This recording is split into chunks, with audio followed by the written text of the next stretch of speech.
I'm going to ask you something, and the answer might make you uncomfortable. What do you want most in your life right now? Money? Freedom? Success? Recognition? Maybe just peace. Now ask yourself this. What did you do toward that yesterday? Silence. That's the problem. Most people know what they want, but every day they wake up, they fall back into the same cycle. Emails, meetings, someone else's urgent tasks, social media, and the day ends. Tired, empty, in the same place. And they think, tomorrow I'll work harder. But tomorrow is the same. Let me tell you something. The problem isn't how much you work. The problem is where you work toward. After watching this video, you're going to find that where, and you'll never work the same way again. Let's start with the most dangerous lie of the modern world. The phrase, "I'm busy." This phrase has become a status symbol. The busier you are, the more important you are. The more occupied you are, the more valuable you are. But think about this. Have you ever watched a hamster in a wheel? Running non-stop, breathless, sweating, legs burning, but going nowhere. Most people spend the most productive years of their lives inside that wheel. Constant motion, zero progress. And realizing this hurts, because saying, "I work so hard," feels like pride. But asking whether you're actually progressing, that's dangerous. Why is busyness so appealing? Because being busy protects you from the real question. Am I doing the right things? This is the question most people are afraid to ask, because the answer, most of the time, is no. Let me share something neuroscience tells us. The brain loves movement. It perceives stillness as a threat. And because of this, constantly doing something makes you feel safe. Opening emails, checking notifications, entering meetings, adding new things to the list. All of these are rewards for the brain. Small dopamine hits. The feeling of, "I did something." But this feeling has nothing to do with progress. In fact, the brain uses these small rewards to keep you away from the most important work. Because real work is hard, uncertain. The reward is delayed. And the brain runs from uncertainty. That's why, by the end of the day, exhausted. You haven't taken a single step toward what actually matters. The problem isn't lack of willpower. The problem is how your brain has programmed you. And knowing this changes everything. In the late 19th century, Italian economist Vilfredo Pareto noticed something interesting in his garden. 20% of his pea plants were producing 80% of the entire harvest. He got curious. He applied this to other areas. 80% of Italy's land was owned by 20% of the population. In business, 80% of revenue came from 20% of customers. And this ratio held up almost everywhere. The Pareto principle, or the 80-20 rule. 80% of results come from 20% of actions. Stop. Really think about this. If this is true, 80% of what you're doing right now is producing almost nothing. And most people spend their energy on that 80% because those tasks are familiar, safe, comfortable. The real question is, what is your 20%? Which activities actually create progress? Which clients actually bring value? Which skills actually make a difference? Find that 20%. Focus there. Reduce or let go of the rest. This rule is powerful enough to save you, but applying it takes courage. Cal Newport spent years researching productivity, and he discovered this. There are two types of work. Deep work, focusing on cognitively demanding tasks with full concentration, without distractions. This work creates real value. It builds skills. It moves you forward. Shallow work, replying to emails, attending meetings, checking notifications. It looks necessary. It feels busy, but it changes very little. What does research say? The average worker spends 1, maybe 2 hours in genuine deep focus per day. The remaining 6 or 7 hours they're occupied, but devoid of depth. And those 1 or 2 hours of deep work produce far more value than 6 or 7 hours of shallow work. Now look at your own day. How many hours did you spend in genuine deep focus today? No notifications, no interruptions, no multitasking, just one task. Full focus. The answer to that question explains why you're progressing or why you can't. Most people learn time management. There are 24 hours in a day. How do I use them more efficiently? Wrong question, because the real resource isn't time. It's energy. Working 2 hours at full energy in the morning produces far more than working 4 hours in the evening when you're tired and scattered. Same amount of hours, completely different result. What determines energy? Physical energy, sleep, nutrition, movement. These are fundamental. But most people neglect this.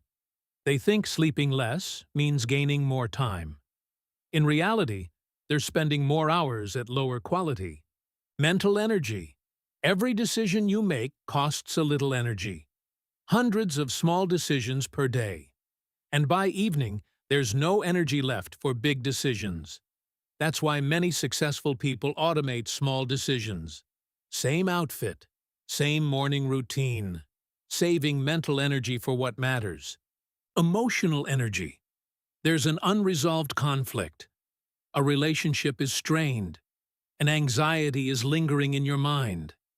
These silently run in the background, constantly consuming energy. You feel like you're not thinking about it, but the background never shuts off. Understanding where your energy goes is understanding why you can't progress. Wait 1 second. If what I've said so far makes sense to you, go ahead and like this video right now, because what comes next goes even deeper. And I want this information to stay with you. Let's continue. Let me make a confession. The vast majority of people who say, "I have priorities," don't actually have priorities. They have a priority list. But a list with dozens of items isn't priorities. It's chaos. The word priority comes from the Latin prior, coming before, alone, above all others. Until the 15th century, this word was used in singular form. There was no plural. You didn't have priorities. You had a priority. But productivity culture pluralized the word, and so everyone began making lists of dozens of priorities. But this reality hasn't changed. The brain can fully focus on one thing at a time. When you spread your attention across 5 different things, you're not truly advancing any of them. A little on each, but none of them fully. Ask yourself this right now. What is the single thing in your life where you most want to make progress? One thing, just one. Focusing on that one thing produces results astronomically faster than doing 10 things halfway. When Steve Jobs returned to Apple, the company was on the verge of collapse. Hundreds of products, everyone doing everything, nothing truly good. What did Jobs do? He reduced the product list to a single page. 4 products remained. And he said, "Focusing is not about saying yes to the thing you focus on. It's about saying no to the 100 other good ideas." Now, look at your own life. Every yes is simultaneously a no to something else. Your energy is limited. Every yes takes a share of that energy. And in the end, there's not enough energy left for anything. Being able to say no is a skill, and it's a learnable skill. Start like this. The next time an offer comes your way, ask, does this directly contribute to my most important priority right now? If the answer isn't a clear yes, your answer needs to be no. This seems ruthless, but this clarity channels your energy to the right place, and channeled energy is exponentially more powerful than scattered energy. Now, let me give you a list no one has ever shown you. Invisible energy thieves. These aren't obvious. They even look helpful, but they're silently consuming your energy. Unfinished tasks. Every project left half done is running in your brain's background. The signal, I need to finish this, keeps coming. Consuming energy, fragmenting focus. The rule is simple. Complete it or completely let it go. Both free the mind. Unmade decisions. There's a decision. You can't make it. It keeps cycling in your head. Should I do this or that? This uncertainty drains mental power. A bad decision is better than indecision, because it frees the mind. Unresolved conflicts. There's an issue with someone, but it hasn't been addressed. That conversation keeps spinning in your head. What should I say? What should I do? This silent loop eats energy. Talk it out or let it go. There's no middle ground. Disorganized environment, a cluttered desk, an overflowing inbox, hundreds of notifications. The brain processes disorder as chaos, and focusing within chaos requires extra energy. Digital noise. Every morning you open your phone. Someone else's agenda greets you. News, messages, social media. The day's first energy goes toward someone else's priorities. Clearing these 5 things produces progress far faster than learning a new skill. Because instead of increasing energy, stopping the leaks is easier and faster. Archimedes said, "Give me a lever long enough, and I shall move the world." True for physics. Also true for life. There are leverage points, places where little energy produces enormous results. Skill leverage. You're learning a skill. Slow at first. Then it accelerates. At a certain point, that skill starts returning to you exponentially. Learning the right skill is exponentially more valuable than perfecting the wrong one. Relationship leverage. Connecting with the right people advances you far faster than years of working alone. A mentor, a partner, a single right relationship can change everything. System leverage. A system you build once keeps running again and again. A habit established once. A process written once. You invest time one time. You collect returns forever. Content and visibility leverage. You write an idea once. Thousands of people read it. It works while you sleep. The effort compounds. Now ask yourself, where are the leverage points in your life? And how much of your energy are you actually directing there? Hold on 1 second. If you've watched this far, it means these questions are landing for you. So I want to ask you something. Write this in the comments. The thing I'm spending the most energy on right now, but making the least progress with, is this. 1 sentence. Write it. Just doing this exercise opens something in your mind. Try it. Now let me tell you what productivity culture never tells you. Rest is not laziness. It's a mandatory part of high performance. Think about muscles. Athletes break their muscles down through exercise, then rebuild them through rest. And during the rebuild, the muscles come back stronger than before. Without exercise, there is no strength. But without rest, there is no exercise either. The mind works the same way. Deep work fatigues the mind. Rest renews it. A renewed mind works sharper, more creatively, more swiftly. But what do most people do? They work without stopping. They get tired. They keep going while tired. Quality drops. The same task takes longer. They get even more tired. And in this vicious cycle, they're busy but unable to progress. The solution isn't working more. It's recovering smarter. Short breaks, real weekends, protecting sleep hours. These aren't luxuries. They're the infrastructure of high performance. Now let me give you a practical system. The vast majority of successful people don't use their time randomly. They block it. Specific hours every day are reserved for specific tasks. No negotiation. No flexibility. The first 2 hours of the morning for the most important project. No phone, no email, no meetings.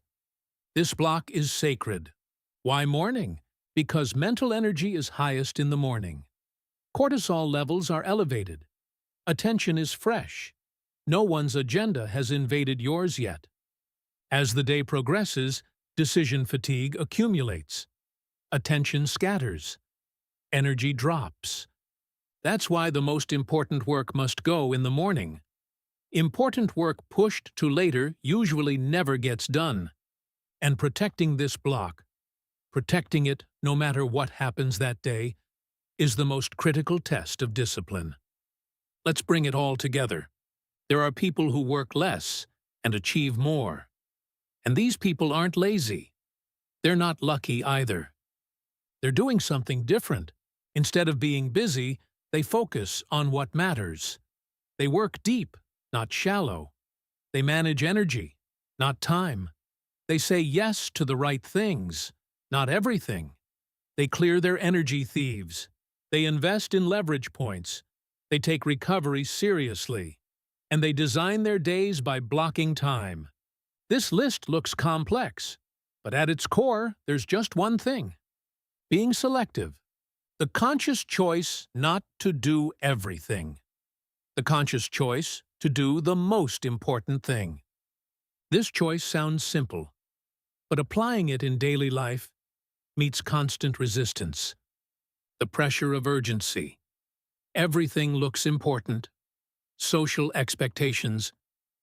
Being busy is status. But staying selective despite these pressures is the only real path to progress. Now let me talk about the psychological trap that blocks progress the most. FOMO. Fear of missing out. An opportunity comes. You say no. Immediately, a voice follows. What if this was the big one? What if everyone else moves ahead and you're the one left behind? That voice makes you say yes to every opportunity, makes you enter every project, makes you attend every event. And in the end, you're not fully present anywhere. Here's the truth. The fear of missing out is stealing the price of focus from you. The selective person isn't missing opportunities. They're missing the wrong opportunities. And that's not a loss. That's filtering. The most successful people passed on many opportunities, but they gave full focus to the right ones. And that full focus produced far greater results than 100 half-finished projects. Don't believe in FOMO. Believe in clarity. The hardest way to change your behavior is to use willpower. The easiest way is to change your identity. James Clear explains it like this. 2 people trying to quit smoking. One is offered a cigarette. Thanks, but I'm trying to quit. The other is offered one. No, I don't smoke. Same action, completely different identity. The one saying, I'm trying to quit, is still a smoker. Fighting. Resisting every day. The one saying, I don't smoke, is no longer a smoker. No fighting needed. Now apply this to progress. Can you feel the difference between I'm trying to be more productive and I am someone who works selectively? When you change your identity, your behaviors no longer need willpower to change because you're acting in alignment with who you are. Now, let's get practical. One question. Where did the biggest portion of your energy go last week? Most people don't know, and you can't improve what you don't measure. A simple exercise. This week, spend 5 minutes writing every evening. What took the most of my energy today? And did that energy actually create progress? 7 days later, you have a picture in front of you. And that picture shows you something no one has told you in years, where your energy is actually going. This awareness alone initiates a transformation most people never experience in their entire lives. Theory is over. Now what are you going to do? Let me tell you just one thing. Because if I tell you 10 things, you'll do none of them. We know this now. Do this today. Identify 3 tasks for tomorrow. Just 3.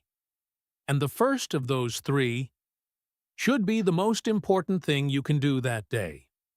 Just 3 tasks. The first one, most important. And no matter what happens throughout the day, don't move on to anything else until that first task is done. Emails can wait. Meetings can wait. Small, urgent things can wait. Don't move until that first task is finished. This may not show obvious results in a week, but look in a month. Things will be different. Look in 6 months. You won't recognize yourself.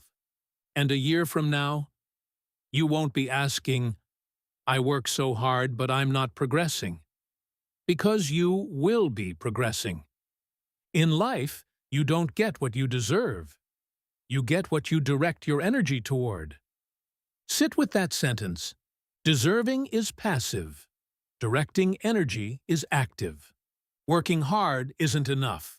Working hard on the right thing is what's needed. And finding the right thing takes courage. Because focusing on the right thing means reducing everything else. And reducing things triggers the fear of missing out.